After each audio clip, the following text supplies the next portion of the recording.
അമൃത് Veni lice kit presents daily news സായാഹ്ന വാർത്തകൾ powered by Pulimoottil silks KSFE in association with Joy Alukkas. ഇത്തവണ first അടിക്കില്ലേ നമ്മള്?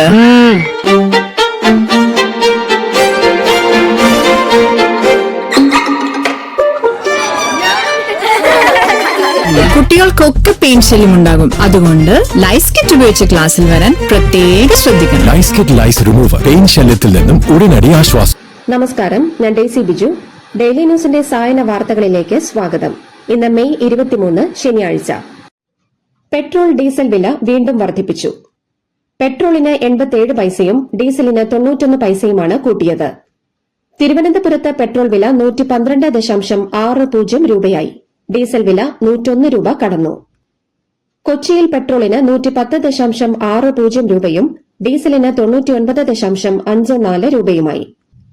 10 ദിവസത്തിനകം മൂന്നാം തവണയാണ് വില വർദ്ധിപ്പിക്കുന്നത്. ലഹരി മാഫിയയെ നിയന്ത്രിക്കാൻ operation Toofan the narco hunt പദ്ധതി നടപ്പാക്കുമെന്ന് ആഭ്യന്തരമന്ത്രി രമേശ് ചെന്നിത്തല. പോലീസ് സ്റ്റേഷൻ ജനസേവന കേന്ദ്രങ്ങളാക്കും. സ്റ്റേഷനിൽ എത്തുന്നവരോട് സംസ്കാരത്തോടെയും മാന്യതയോടെയും പെരുമാറാൻ കർശന നിർദ്ദേശം നൽകും. സംസ്ഥാനത്തെ ലഹരി മാഫിയയുടെ വേരറുക്കുമെന്നും അദ്ദേഹം പറഞ്ഞു. മുഖ്യമന്ത്രി വി ഡി സതീശൻ ഡൽഹിയിലെത്തി മുതിർന്ന കോൺഗ്രസ് നേതാക്കളുമായി കൂടിക്കാഴ്ച നടത്തി. AICC അധ്യക്ഷൻ മല്ലികാർജ്ജുൻ ഖാർഗെ, രാഹുൽ ഗാന്ധി, സോണിയാഗാന്ധി എന്നിവരുമായി സംസാരിച്ചു. KC വേണുഗോപാലിനെ കണ്ടതിനു ശേഷമാണ് സതീശൻ മറ്റു നേതാക്കളെ കണ്ടത്. പ്രധാനമന്ത്രി നരേന്ദ്രമോദിയുമായി മുഖ്യമന്ത്രി ചൊവ്വാഴ്ച കൂടിക്കാഴ്ച നടത്തും. പിണറായി വിജയൻ MLA സ്ഥാനം രാജിവെക്കണമെന്ന് പാറശാല CPM ഏരിയ സെക്രട്ടറി ആവശ്യപ്പെട്ടു. പിണറായിയെ പ്രകീർത്തിച്ച് കാരണഭൂതൻ പാട്ടും തിരുവാതിരയും അവതരിപ്പിച്ച ഏരിയ കമ്മിറ്റിയാണ് വിമർശനം ഉന്നയിച്ചത്. പരാജയത്തിന്റെ ഉത്തരവാദിത്വം പിണറായിക്കാണെന്ന് Parassala area secretary advocate S. Ajaykumar വിമർശിച്ചു. റിപ്പോർട്ടിംഗിൽ CPM സംസ്ഥാന സെക്രട്ടേറിയറ്റ് അംഗം KK ജയചന്ദ്രൻ പങ്കെടുത്തു. സംസ്ഥാന ചലച്ചിത്ര അക്കാദമി ചെയർമാൻ റസൂൽ പുക്കുട്ടി രാജിവെച്ചു. സർക്കാർ മാറിയതിനാലാണ് രാജി. പുതിയ ചെയർമാനായി ജഗദീഷ്, സലീംകുമാർ, ദീപു കരുണാകരൻ തുടങ്ങിയവരാണ് സർക്കാരിന്റെ പരിഗണനയിലുള്ളത്. നിർധന രോഗികളുടെ സൌജന്യ ചികിത്സയ്ക്കായി തുടങ്ങിയ കാരുണ്യ ഇൻഷുറൻസ് പദ്ധതിയിൽ ആശുപത്രികൾക്കും മരുന്ന് കമ്പനികൾക്കും നൽകാനുള്ള കുടിശ്ശിക കൊടുത്തു തീർക്കാൻ 1500 കോടിയോളം രൂപ കണ്ടെത്താനുള്ള നെട്ടോട്ടവുമായി UDF സർക്കാർ. പിണറായി സർക്കാരിനെതിരായ ജനവികാരം ആളിക്കത്തുന്നതിൽ മുഖ്യ പങ്ക് വഹിച്ചതും ആരോഗ്യ മേഖലയിലെ ഇത്തരം തകർച്ചയായിരുന്നു. ജൂൺ 15 മുതൽ സ്ത്രീകൾക്ക് KSRTCയിൽ യാത്ര സൌജന്യമാക്കുമെന്ന് ഗതാഗത മന്ത്രി CP ജോൺ. KSRTCക്ക് സർക്കാർ അധിക സഹായം നൽകി സാമ്പത്തിക പ്രശ്നങ്ങൾ പരിഹരിക്കും. സൌജന്യ യാത്ര വോട്ട് കിട്ടാനായി പറഞ്ഞതല്ലെന്നും മന്ത്രി കൂട്ടിച്ചേർത്തു. ആലപ്പുഴയിൽ നവകേരള സദസ്സിനിടെ മുൻ മുഖ്യമന്ത്രിയുടെ ഗൺമാൻമാർ യൂത്ത് കോൺഗ്രസ് നേതാക്കളെ മർദ്ദിച്ച സംഭവത്തിൽ ഉന്നത ഉദ്യോഗസ്ഥർ കുടുങ്ങിയേക്കും. കേസിലെ ആദ്യ അന്വേഷണ ഉദ്യോഗസ്ഥനായ സുനിൽ രാജിന്റെ മൊഴിയെടുക്കും. കേസ് ഫയൽ തിരുത്തിയെന്ന് അന്വേഷണ സംഘത്തിലെ SIയും 2 പോലീസുകാരും മൊഴി നൽകിയിരുന്നു. സംസ്ഥാന തെരഞ്ഞെടുപ്പ് കമ്മീഷണർ രത്തൻ ഖേൽക്കർ IASനെ മുഖ്യമന്ത്രി വി ഡി സതീശന്റെ സെക്രട്ടറിയായി തീരുമാനിച്ചതിനെതിരെ സാമൂഹിക മാധ്യമങ്ങളിൽ CPM BJP വിമർശനം. UDFന് അനുകൂലമായ വോട്ട് ചോരിക്കുള്ള സമ്മാനമാണോ എന്നുവരെ വിമർശനമുയർന്നു. കൊല്ലം, പത്തനംതിട്ട, ആലപ്പുഴ, കോട്ടയം, എറണാകുളം, തൃശൂർ, കോഴിക്കോട്, കണ്ണൂർ, കാസർഗോഡ് ജില്ലകളിൽ ഇന്ന് യെല്ലോ അലർട്ട്. നാളെ പത്തനംതിട്ട, ആലപ്പുഴ, കോട്ടയം, ഇടുക്കി, എറണാകുളം, തൃശൂർ ജില്ലകളിലും യെല്ലോ അലർട്ട് പ്രഖ്യാപിച്ചിട്ടുണ്ട്.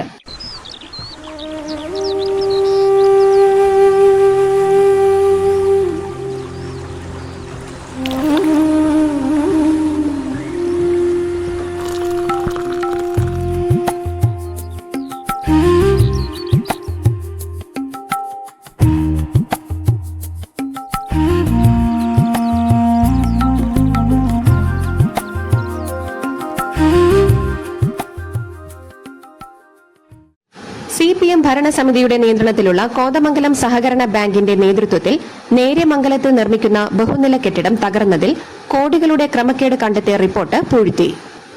സഹകരണ ഇൻസ്പെക്ടർ കഴിഞ്ഞ ഫെബ്രുവരിയിൽ നൽകിയ റിപ്പോർട്ടാണ് ജോയിന്റ് രജിസ്ട്രാർ നടപടിയെടുക്കാതെ പൂഴ്ത്തിയത്. ഭരണസമിതിക്കെതിരെ ഹൈക്കോടതി വിജിലൻസ് അന്വേഷണത്തിന് ഉത്തരവിട്ടിട്ടും നടപടിയില്ല. മടിവാള ബലാത്സംഗ കേസിലെ 1-ാം പ്രതി ഹൈനസ് അറസ്റ്റിൽ. ഒളിവിലായിരുന്ന പ്രതി വയനാട്ടിൽ നിന്നാണ് പിടിയിലായത്. ട്രാൻസിറ്റ് വാറണ്ട് മുഖേന പ്രതിയെ ബംഗളൂരുവിൽ എത്തിച്ചു. അവയവദാനത്തിനായി വ്യാജരേഖ ചമച്ച കേസിൽ ഒരു യുവതി കൂടി പിടിയിൽ.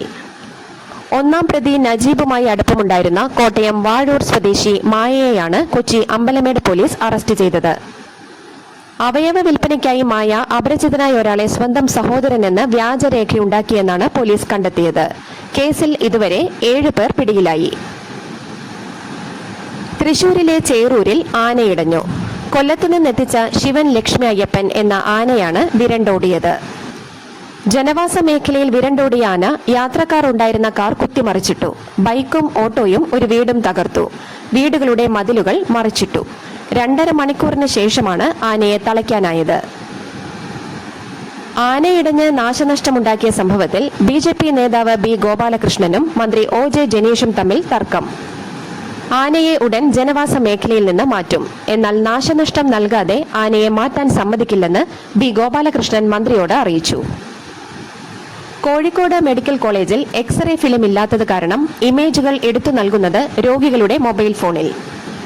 കമ്പ്യൂട്ടറിൽ നിന്നും മൊബൈൽ ഫോണിലെടുത്ത ഇമേജുകളുടെ ഫോട്ടോ ഡോക്ടറെ കാണിക്കാനാണ് നിർദ്ദേശം.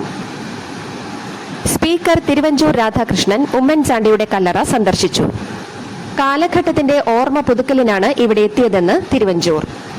പുതിയ കാഴ്ചപ്പാടോടെയാണ് കാര്യങ്ങളെ സമീപിക്കുന്നത്.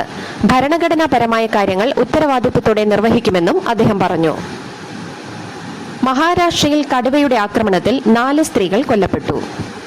ചന്ദ്രപൂർ ജില്ലയിലെ ഗുഞ്ചേവാഹി ഗ്രാമത്തോട് ചേർന്നുള്ള വനമേഖലയിൽ ബീഡിയില ശേഖരിക്കാൻ പോയ സംഗീത ചൌധരി, കൗദാബായ് മോഹുർലെ, അനുബായ് മോഹുർലെ, സുനിത മോഹുർലെ എന്നിവരാണ് കൊല്ലപ്പെട്ടത്.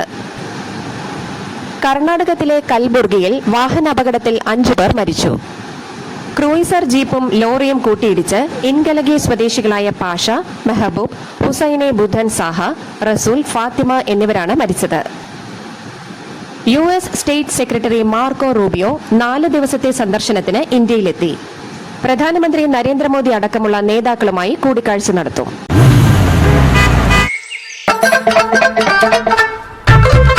എല്ലാവർക്കും വന്നു ഡാൻഡ്രഫ്, എന്തു ചെയ്യും ചേട്ടാ?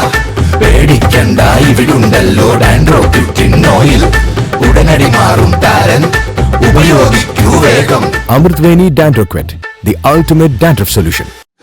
കോക്രോച്ച് ജനതാ പാർട്ടിയെ രാഷ്ട്രീയ മുന്നണിയാക്കുന്നത് ആലോചിക്കുമെന്ന് സ്ഥാപകൻ അഭിജിത്ത് ദീപ് കെ. CJPയുടെ പേരിൽ നാളെ മനുഷ്യ ചങ്ങലയ്ക്ക് ആഹ്വാനം ചെയ്തിട്ടുണ്ട്. പ്രചാരണത്തിലും പുതുവഴിയിലാണ് CJP. നീറ്റ് UG ചോദ്യപേപ്പർ ചോർച്ചയിൽ പരീക്ഷാ നടത്തിപ്പുകാരായ നാഷണൽ ടെസ്റ്റിംഗ് ഏജൻസി നിയമിച്ചിരുന്ന 3 അധ്യാപകർ അറസ്റ്റിലായതിനിടെ 2 അധ്യാപകരിലേക്ക് കൂടി അന്വേഷണം നീളുന്നു. NDA നിയോഗിച്ച 2 അധ്യാപകർ കൂടി ചോദ്യപേപ്പർ ചോർത്തിയെന്നും നടന്നത് കോടികളുടെ ഇടപാടെന്നുമാണ് CBIയുടെ കണ്ടെത്തൽ. ലഡാക്കിലെ ലേയിൽ ഇന്ത്യൻ കരസേനയുടെ ഹെലികോപ്റ്റർ തകർന്നു വീണുണ്ടായ അപകടത്തിൽ ജനറൽ ഓഫീസർ കമാൻഡിംഗ് അടക്കം 3 ഉന്നത സൈനിക ഉദ്യോഗസ്ഥർ രക്ഷപ്പെട്ടത് തലനാരിഴയ്ക്ക്. GOC ലഫ്റ്റനന്റ് കേണൽ, മേജർ എന്നിവർ സഞ്ചരിച്ച ചീറ്റ ഹെലികോപ്റ്ററാണ് അപകടത്തിൽപ്പെട്ടത്.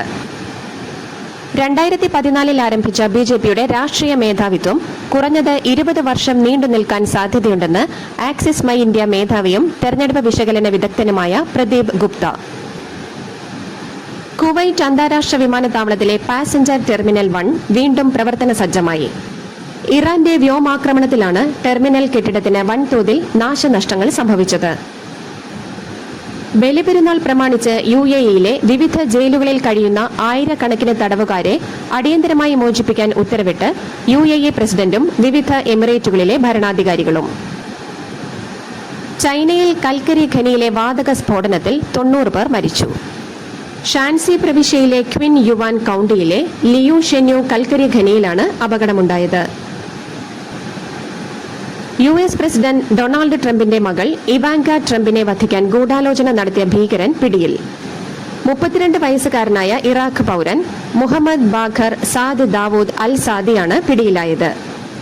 ഇയാൾക്ക് ഇറാന്റെ ഇസ്ലാമിക് റവല്യൂഷണറി ഗാർഡ് കോറിന്റെ പരിശീലനം ലഭിച്ചിട്ടുണ്ടെന്ന് US അധികൃതർ. IPLൽ ലക്നൌ സൂപ്പർ ജയന്റ്സ് ഇന്ന് പഞ്ചാബ് കിങ്സിനെ നേരിടും. ലക്നൌവിൽ രാത്രി 7:30ക്കാണ് കളി തുടങ്ങുക. ഇതേസമയം ചൊവ്വാഴ്ച ഒന്നാം ക്വാളിഫയറിൽ നിലവിലെ ചാമ്പ്യന്മാരായ റോയൽ ചലഞ്ചേഴ്സ് ബംഗളൂരു ഗുജറാത്ത് ടൈറ്റൻസിനെ നേരിടും. ധരംശാലയിൽ ഹിമാചൽ പ്രദേശ് ക്രിക്കറ്റ് അസോസിയേഷൻ സ്റ്റേഡിയത്തിലാണ് മത്സരം. ഈ കളിയിൽ ജയിക്കുന്നവർ ഫൈനലിലേക്ക് മുന്നേറും. ആദ്യ ക്വാളിഫയറിൽ തോൽക്കുന്നവർക്ക് ഫൈനലിലെത്താൻ ഒരവസരം കൂടി ലഭിക്കും. ഇതോടുകൂടി ഡെയിലി ന്യൂസിന്റെ ഇന്നത്തെ സായന വാർത്തകൾ സമാപിക്കുന്നു. ഡെയിലി ന്യൂസിന് വേണ്ടി വാർത്തകൾ വായിച്ചത് ഡെയ്സി ബിജു.